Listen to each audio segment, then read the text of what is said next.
जैसे हम लोग पढ़ रहे हैं भौतिक राशियां। भौतिक राशियां को क्या करते हैं हम लोग तीन भागों में बांटते हैं। सबसे पहले मूल राशियां,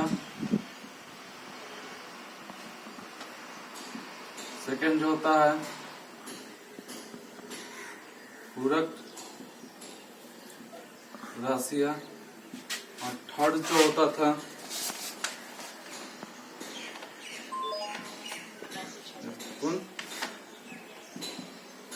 राशियां। ये तीन हम पढ़े थे भौतिकी राशियां के बारे में। मूल राशियां के क्या होता है, 7 प्रकार के होते हैं, यह भी हम लोग पढ़े थे। कौन कौन सा होता है?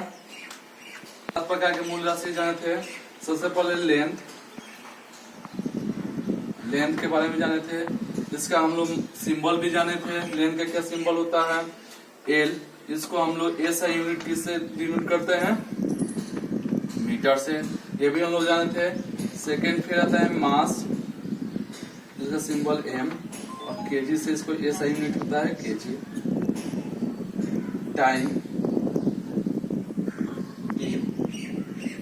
सेकेंड, फिर क्वांटिटी जिसको हम लोग एम, मोल। टेम्परेचर जिसको हम लोग क्या करते हैं? थीटा या के में केल्विन में हम लोग मेजर करते हैं। फिर लाइट,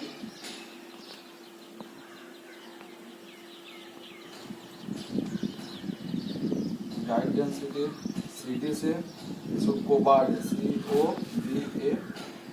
COBART कोबार्ड। फर्स्ट जो होता है हम इलेक्ट्रिसिटी,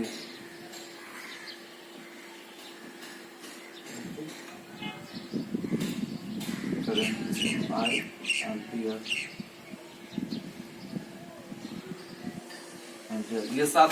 उसके बारे में हम लोग उसके बाद जाने थे पूरक राशियां। पूरक राशियां को क्या कहते हैं? 2 भागों में बांटे थे, रेडियन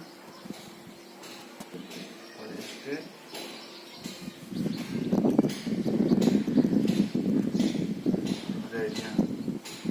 तो पढ़े थे हम लोग इसके बारे में। और उसके बारे में हम अगले क्लास क्लास में बताए थे कि सबसे पहले हम लोग क्या करेंगे,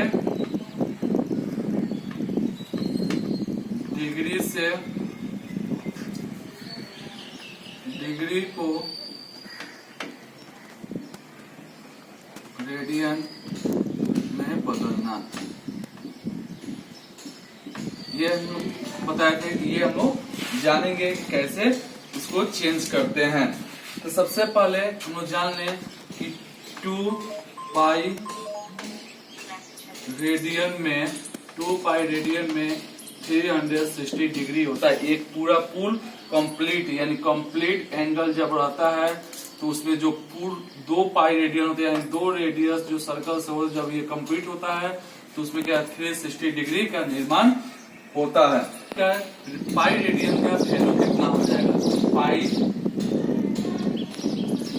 पाई रेडियन बराबर ये 2 क्या इधर आएगा, डिवाइड हो जाएगा 360/2, ये हो जाएगा 180, यानी पाई रेडियन का मान 180 डिग्री होता है। एक फॉर्मूला। सेकेंड आपसे पूछा जाए कि बताइए कि 1 पाई रेडियन का वैल्यू कितना होगा? 1 पाई रेडियन, एक रेडियन का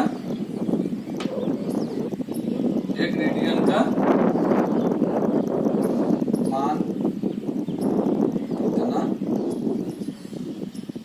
होगा? कैसे निकालेंगे इसको? तो हम लोग जानते हैं सबसे पहले वी नो डेट हम लोग जानते हैं कि पाई रेडियन कितना होता है? 180 डिग्री होता है। और पाई का जो वैल्यू होता है कितना होता है? 22/7 या 3.14 समथिंग होता है। ये अप्रोक्स में होता है, ये कुछ समथिंग होता है। तो हम लोग जानते हैं कि पाई रेडियन बराबर 180। एक रेडियन का मान हमको ज्ञात करना है, कितना हो जाएगा 1 radian by 180 divided by pi. Pi का वैल्यू 22/7 या 3.14 लेकर हम लोग प्रूव कर सकते हैं। तो हम 22/7 लेते हैं, तो 180/22/7।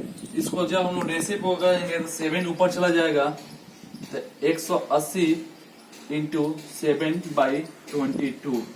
इसको करते हैं 0 और 56 6 5 7 5 7 8 12/22। जब इसको हम लोग घटाएंगे ये आ जाएगा 57.3 डिग्री। ये हो गया मेरा 1 पाई रेडियन का मान 57.3 डिग्री होता है। एक क्वेश्चन है,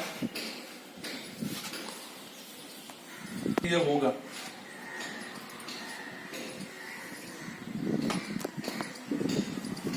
अगर बोला जाए 45 डिग्री को रेडियन में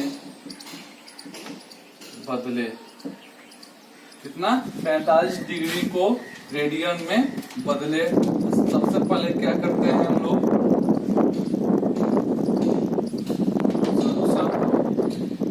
वी नो दैट, हम लोग जानते हैं कि 100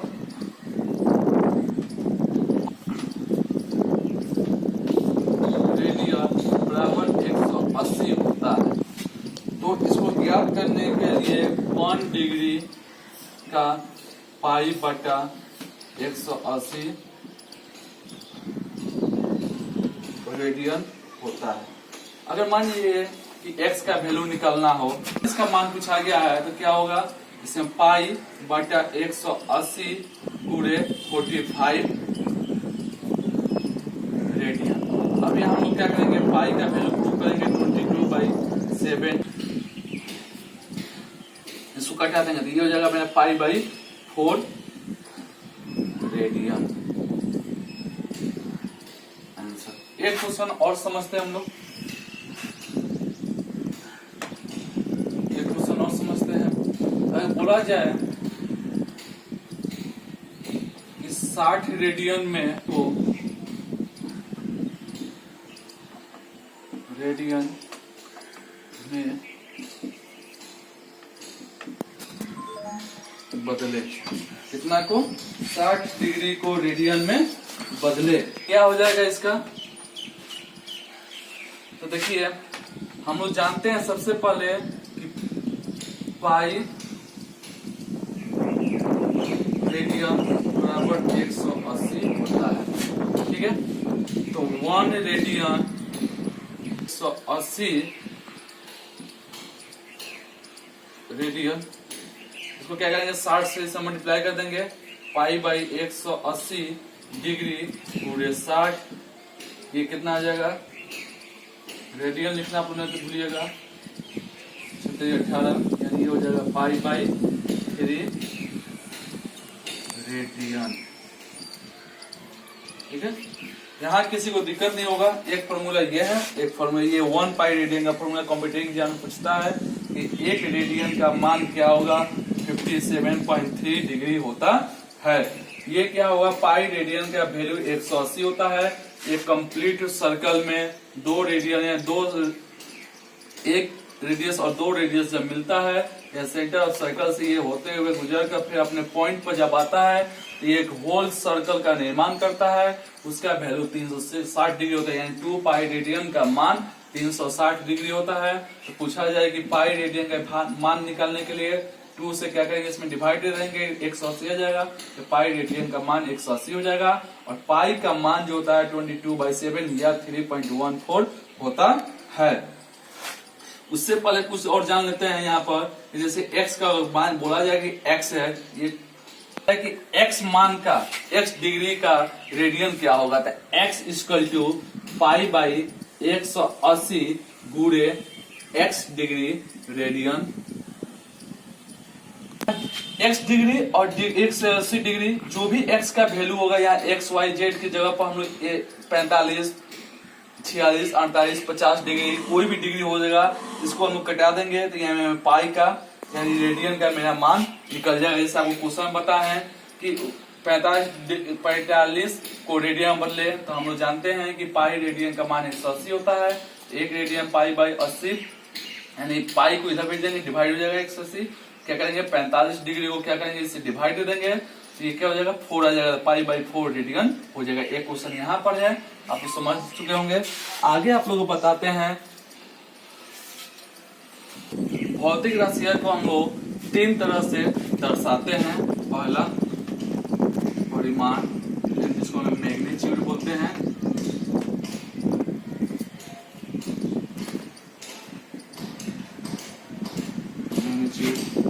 दूसरा जो होता है मात्रा, यूनिट। और थर्ड जो होता है दिशा एंड डायरेक्शन।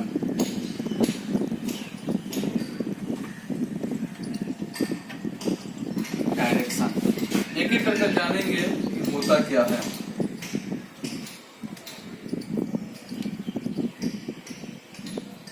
परिमाण मैग्नीट्यूड क्या होता है, मात्रक क्या होता है और दिशा क्या होता है। सबसे पहले हम परिमाण यानी मात्रक जानते हैं कि वैसा न्यूमेरिकल वैल्यू के संख्यात्मक का जो मान होता है उसी को हम लोग परिमाण कहते हैं। जैसे 5 kg, इसमें कोई भी सामान अगर हम लेते हैं, जैसे अगर मान लीजिए चीनी लिए, अगर चीनी ले रहे हैं दुकानदार से बोल रहे हैं 5 kg, ये जो 5 है केजी जो हो गया यूनिट हो गया, और 5 जो हो गया ये मैग्नीट्यूड यानी इसका परिमाण बता रहा है कि ये कितना क्वांटिटी है, 5 है कि 2 है कि 3 है।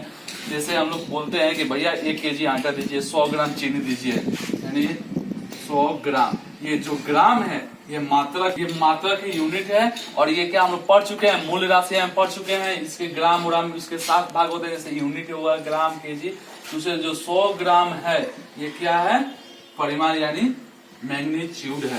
तो ये दोनों चीज आपको क्लियर हो गया होगा इस एग्जाम्पल के माध्यम से। अब आते हैं हम लोग दिशा। दिशा जो भी चीज, वैसा वस्तु जिसको दिशा की जरूरत नहीं होता है, वैसा वस्तु जिसको दिशा का जरूरत नहीं होता है उसको हम लोग स्केलर करते हैं।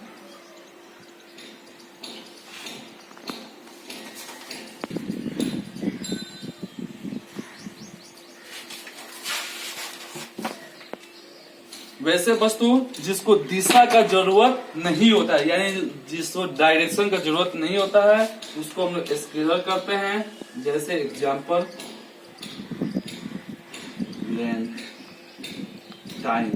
लेंथ किसी भी चीज को मेजर करने के लिए इसका जरूरत नहीं है कि हम इधर से ही नापेंगे, ऊपर से भी नाप सकते हैं, किसी भी डायरेक्शन से हम लोग उसको नाप सकते हैं, इसलिए उसके कोई डायरेक्शन नहीं होता है। मेजर करने के लिए टाइम, जो हम लोग समय देखते हैं वो समय किधर से घूमता है हम लोग को मालूम नहीं।